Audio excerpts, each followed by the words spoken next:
Okay. So hello, everybody, and good morning. My name is Itzal, and today I'll be presenting on using trapped ions as ultrasensitive electric field probes. And this is work I did with Professor Daniel James for a research course I took with him last year. So I'll start with a brief introduction of what I'll be going on about in this presentation. So in the past years, trapped ions have been used to measure small forces with great accuracy.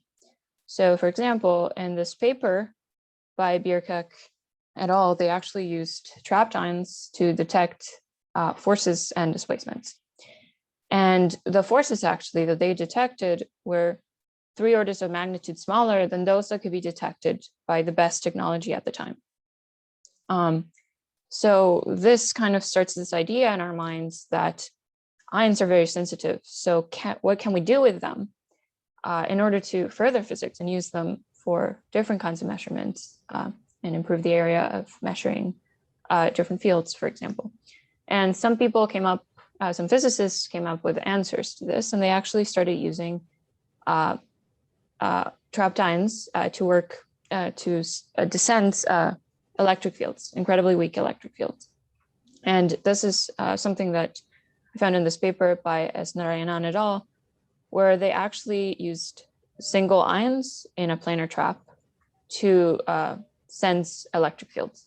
And they were able to do so with quite impressive accuracy.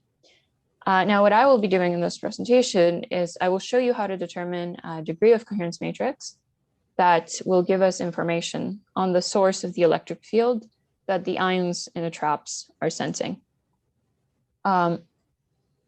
This idea actually was born from trying to find a solution for an issue of decoherence in quantum computing, where this paper by D.J. Wineland, he wrote about all the various issues that were present in trying to have coherence in quantum state manipulation for quantum computers.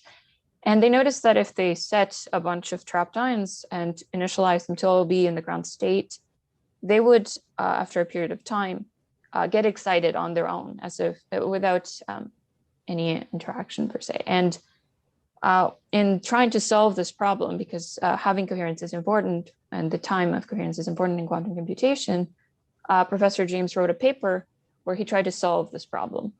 And he wrote it about heating and how heating affects this depopulation and causes this depopulation. And in that paper, there is an appearance of a degree of coherence matrix that actually started this, where we thought maybe we can use this heating to determine the degree of coherence matrix of an electric field. So now I'll give you some background on what I think is important to know to get to the degree of coherence matrix. And I'll start with explaining what trapped ions are. I know that a lot of people here are experts in trapped ions, and they probably know a lot more than I do. But I thought in case there was anybody who maybe didn't know or just didn't remember, that I would level the playing field so that everybody's on the same page. So what are trapped ions? Ion traps were invented in the 1950s by Wolfgang Paul, who was able to confine ions in all directions using multiple fields. He actually came up with this idea by looking at eggs in a plate, where he noticed that if he shook them in a certain way, they would actually remain in the plate rather than spill off. And he thought, well, if I could apply this to trapped ions, I could maybe keep them trapped in one location. And he did it. He achieved to trapped ions. And ions are trapped when they have been confined to one location. By that, I mean that they have negligible movement in all 3 directions. So they're not just standing still in one spot. They're kind of shuffling slightly, but it's so slight, you consider it confined. Ions are trapped by cooling the ion's temperature down with laser cooling technology. And that is why we're at the ultra cold atoms network presenting this. Trapped ions have many applications, as they can stay trapped for long periods of time. They're very sensitive to their surroundings. So for example, they're used for accurate measurements such as the G factor and mass spectrometry, quantum computing, of course, where you create logic gates using the trapped ions, And finally, electric field detection, which is the most relevant to me at the moment. And it can be encompassed with accurate measurements because you would like to detect this field accurately. So now you have a qualitative idea. What is a trapped ion? Some stories behind it. What are the physics of these trapped ions, or the dynamics of the trapped ion? So first of all, we made an assumption, and that is that two directions have no movement at all. So the motion of the ion is in fact one-dimensional. And the reason why we did this is because this simplifies the physics quite a bit. Rather than assuming all three directions, we just assumed one. And with this in mind, we can calculate the equations of motion of the ion. And to do so, you would get the Lagrangian and then do the usual derivation. And what we did in order to do so is we wrote the displacement of the ion in terms of some equilibrium position plus the movement from that equilibrium. So you can hear here in this equation, you have the actual displacement of the ion in the trap, but we rewrote that in terms of some equilibrium position and the shift from equilibrium. And what you end up finding from the Lagrangian is not this xmt, it's this shift from equilibrium, which is given by this equation here, proportional to the sum, where you have the usual ladder operators, a p and a dagger, and some exponential, which takes the frequency of the phonon mode the ions are in. And finally, some eigenvalues and eigenvectors. And these eigenvalues mu p's and eigenvectors bp's are derived from an ion coupling matrix that comes from a Taylor expansion of the potential in the Lagrangian. And I will go more into detail on how you get this ion coupling matrix in the next slide. But before that, I think it's worth it to point out that in this research, these values, these eigenvalues and eigenvectors, are very relevant as they're actually the ones that define my my degree of coherence matrix. So how do I get this ion coupling matrix? Well, you know that the Coulomb interactions between the ions cause the displacement of the ions to be coupled to each other. And that way we can write the potential of these ions. And then therefore we can write the Lagrangian. So for this motion, the Lagrangian is this equation where you have here the kinetic energy of the ion and then the potential energy.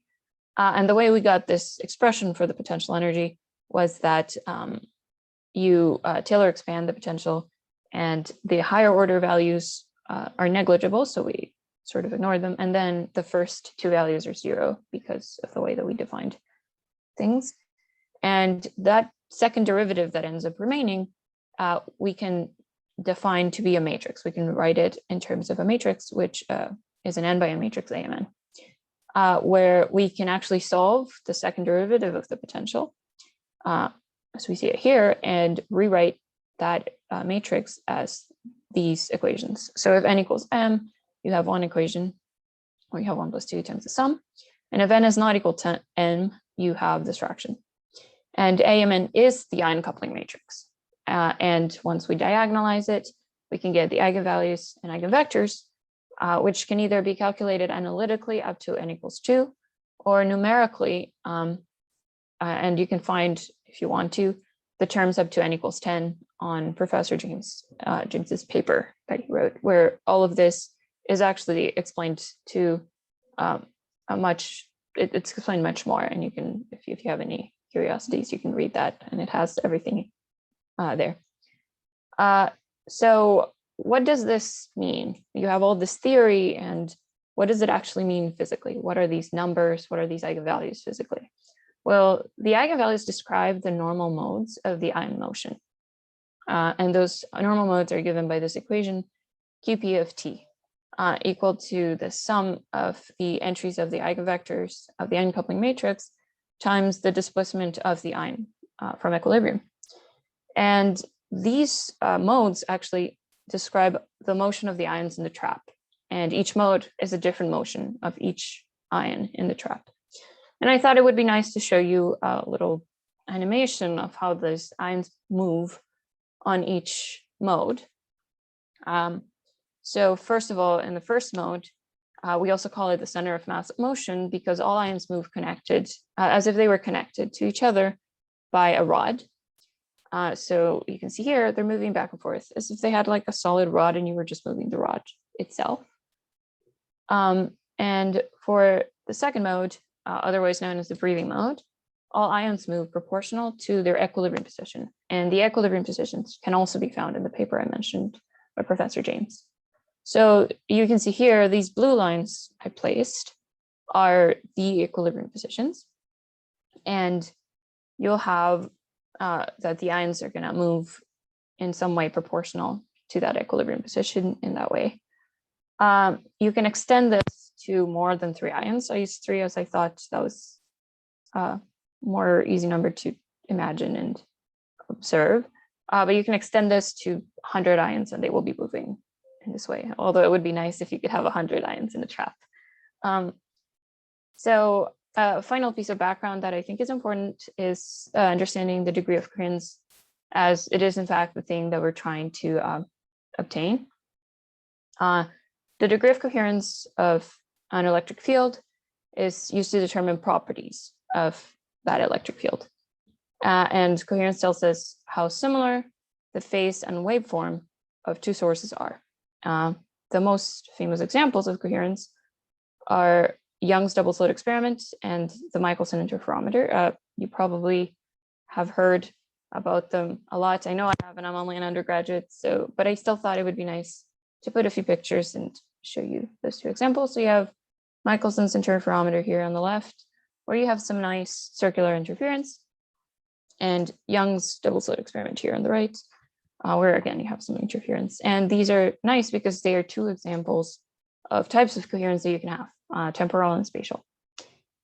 In my case, I will be using coherence to determine the source of an electric field affecting ions in a trap. And so for n ions, the electric field at each ion will be considered. And that is what we will use to determine the source. So I've given you all the background I think is needed. Now I will tell you what steps I took to get to that degree of coherence matrix. And there were 3 steps. First of all, I needed to understand how the electric field and the trapped ions interact. And first of all, ions in a trap do interact with the electric field surrounding them. So that was very important. If they didn't, then all of this wouldn't work. And then we need to find the Hamiltonian for the system. And for n ions in a trap, that is actually given by this expression here, where this may not look like your usual Hamiltonian where you have a dipole moment and an electric field dotted to each other, but it actually comes from translating that Hamiltonian into the interaction picture. So this Hamiltonian is in the interaction picture. And in that translation, you wind up getting this UP of T term, and that's equal to the sum, which where you have the electric field, an eigenvector entry, and this exponential. Now the electric field sub n does not mean the electric field in the x or in the y or the z direction. What the subscript n tells you is the electric field felt by the nth ion in the trap. So you're considering what the ion kind of looks like, what the electric field at that ion looks like. And now that we have the Hamiltonian, we can simply time evolve the system. And for some initial state, that time evolution will be the psi of t, which is an exponential of some space factor, a displacement operator, where the displacement operator is given by this expression, and Vp of t is the amplitude that the ion has in the trap, and that is the integral of Up of t. That's how we defined it. And it comes out of the interaction picture derivation. Now, psi naught, we will actually assume to be all ions in the ground state. And as I mentioned earlier, this originated from a problem of decoherence where ions were not staying in the ground state. So that's the reason why we're assuming that this initial state will have all ions in the ground state. The second step to getting to the degree of coherence matrix is understanding heating. And I don't mean the ions are getting really, really hot in this trap. I mean that we defined heating as the change of state from the ground state, in this case caused by an electric field. And we characterize that as heating. So that depopulation that happens from the ground state is what we call heating.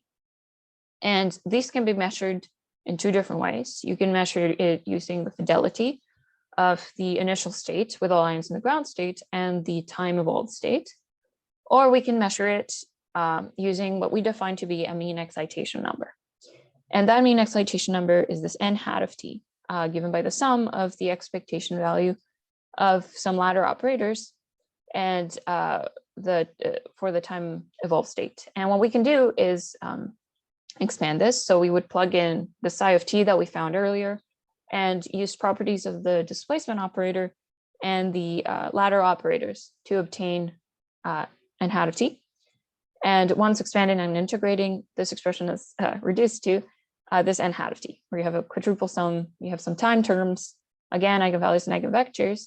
And this is where the degree of coherence matrix makes an appearance. This gamma mn is the degree of coherence matrix. And it actually kind of shows up because of the way we defined the heating time, tau squared here, which is equal to the fraction of 2m h bar omega naught over gamma nn at 0. And this big gamma nn is the autocorrelation of the field at the nth ion. And if you recall the definition of the degree of coherence matrix, you can see how that was obtained from just taking out this gamma nn. And from the equation of the mean excitation number, we can obtain a decay time, which is the time it takes for all ions to decay from the ground state to some excited state. And that's given here by this expression. Now, what was done in the previous paper was that gamma mn was assumed to be in the coherent or the incoherent limit. And that essentially gave us information on the times. And that was important because the times are very, very relevant when you're dealing with quantum computation. You want times not to be too small, or else your computer is not going to work.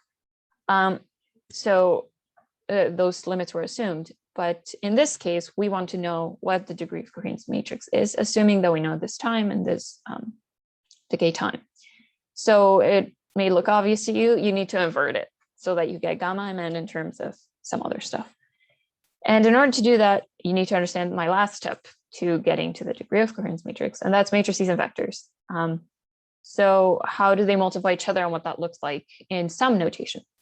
So the product of an n by n matrix and a vector with n entries is another vector, and the entries of that vector will be these ax sub I. And those xa sub I will be given by the sum of the entries of the matrix A times the entries of the vector x. And what ended up happening is we noticed that if we let B be an n by n matrix with columns made of eigenvalues from the ion coupling matrix, and we let some xi be the entries of a vector with entries 1 over this square root, we could actually rewrite this expression in terms of products of matrices and vectors. And it kind of came up because if you can notice, if you just take up this P and you put it down, it just basically looks like the entry of a matrix. So we rewrote this equation in terms of sums of entries of the products of B, gamma, and X. And we got these expressions. So I essentially got rid of the square root, and I just rewrote the sum as these vector entries of the product of the complex conjugate of X and the matrix B, and then again, the product of B and X. And now, because the times are constant, tau squared and tau n are constant, we can simply generalize this equation and write it in terms of matrices rather than sums.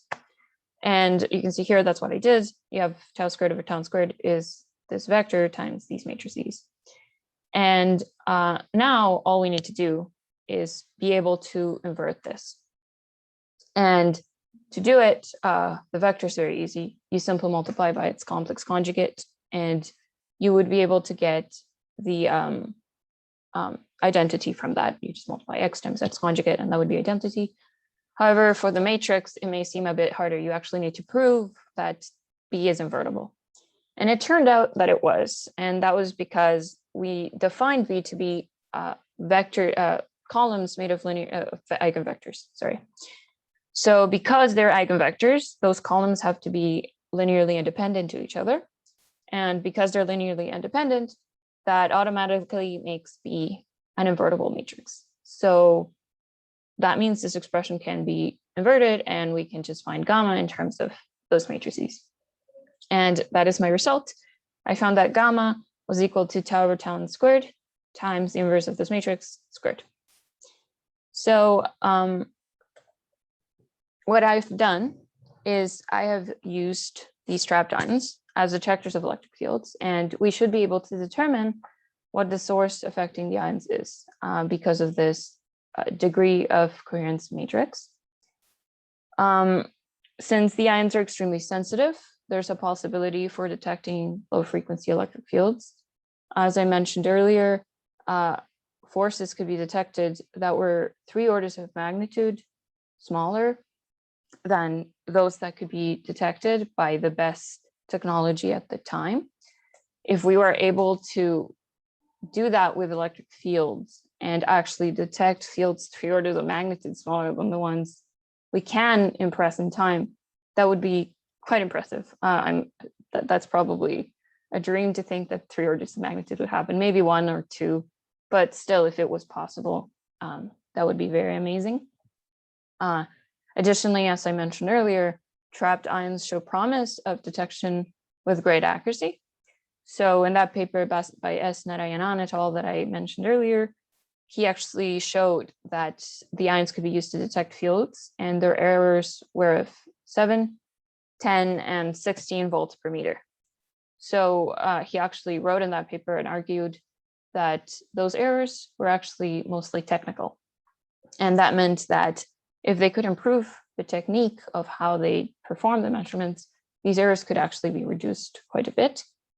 I also argue that since they used a single ion in a trap rather than multiple ones, he probably increased that error. I believe if you use more than one trapped ion, maybe 10 per se or 5, that error could be decreased quite a bit simply because information means more accuracy. So the more trapped ions you have, the more information you have of the electric field, and so the less error you should have.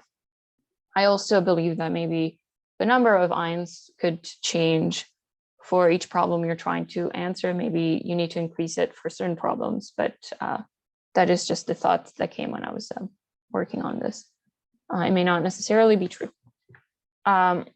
So the key takeaways I want you to take from this presentation are that we used the heating of trapped ions in order to detect electric fields that were interacting with these ions in a trap. We found a degree of coherence matrix which could be used to determine the source of the electric field. And that matrix was found to be made of eigenvalues and eigenvectors of the ion coupling matrix.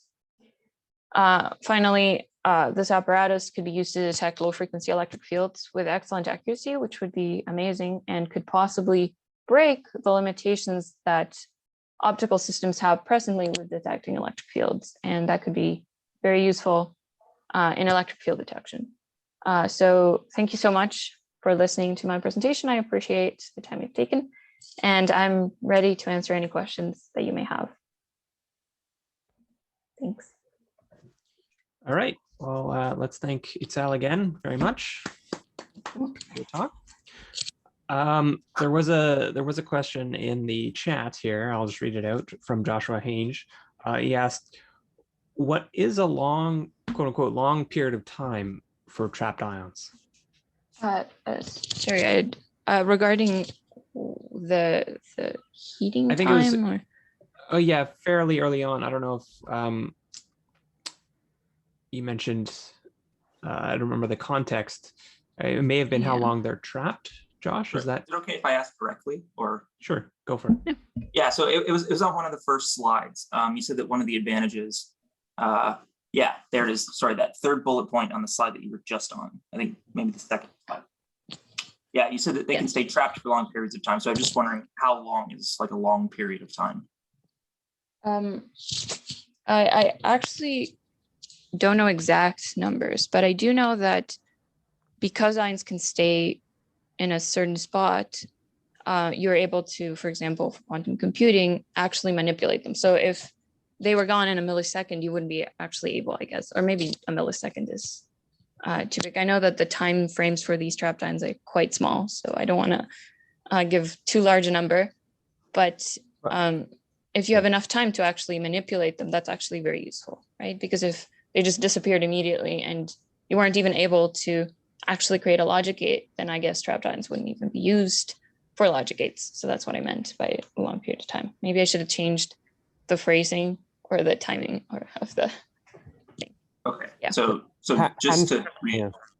read Hans again. Demmelt once kept an electron in a trap, a similar sort of trap, for over a year, 1 electron. So it's essentially you can keep them there as long as you want, providing you don't get bored, although or as long as the graduate students don't go on strike or something like that. Perfect, thanks. Would that be an overstatement? Maybe one of the experimenters can jump in there. Yeah, we had one of the ions for like 6 months. Yeah, it's just that, I mean, they just stay.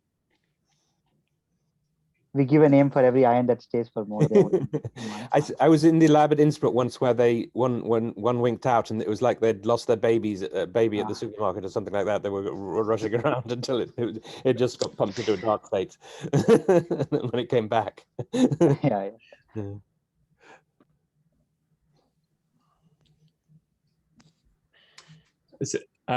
Senat, was that your why you raised your hand, or do you have a separate question?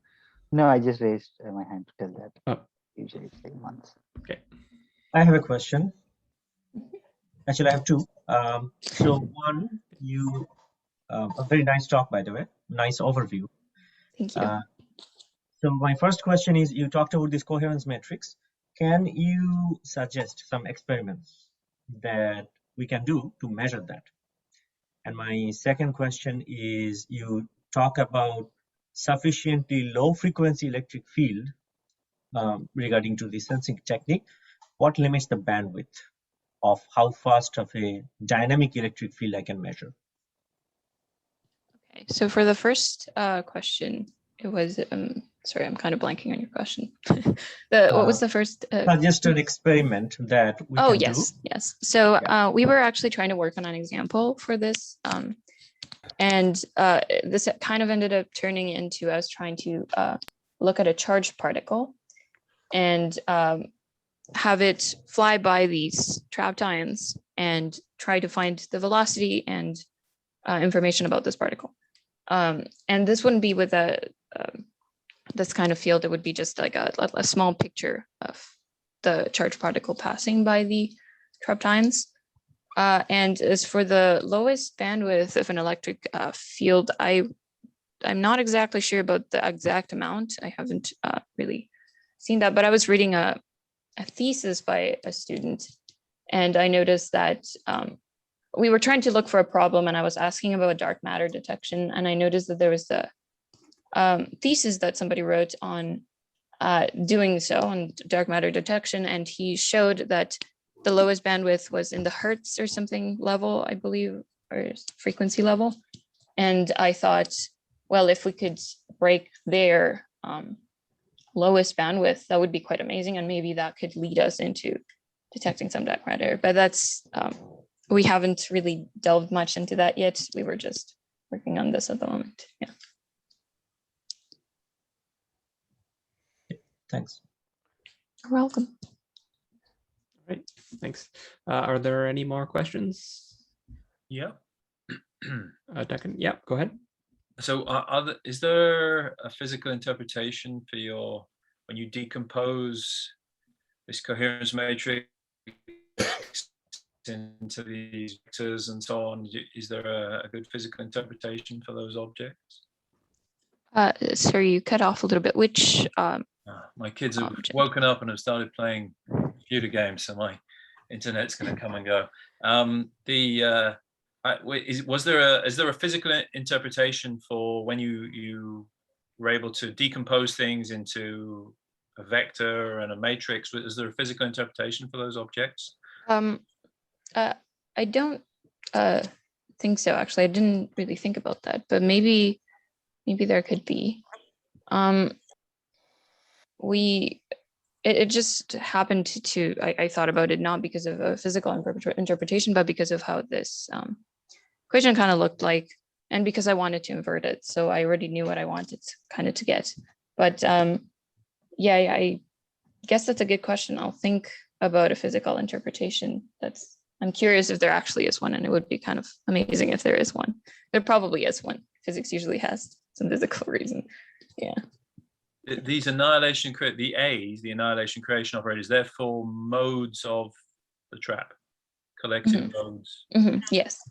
Yeah. So they affect the pth ion in the trap, or the state of the pth ion. Sorry.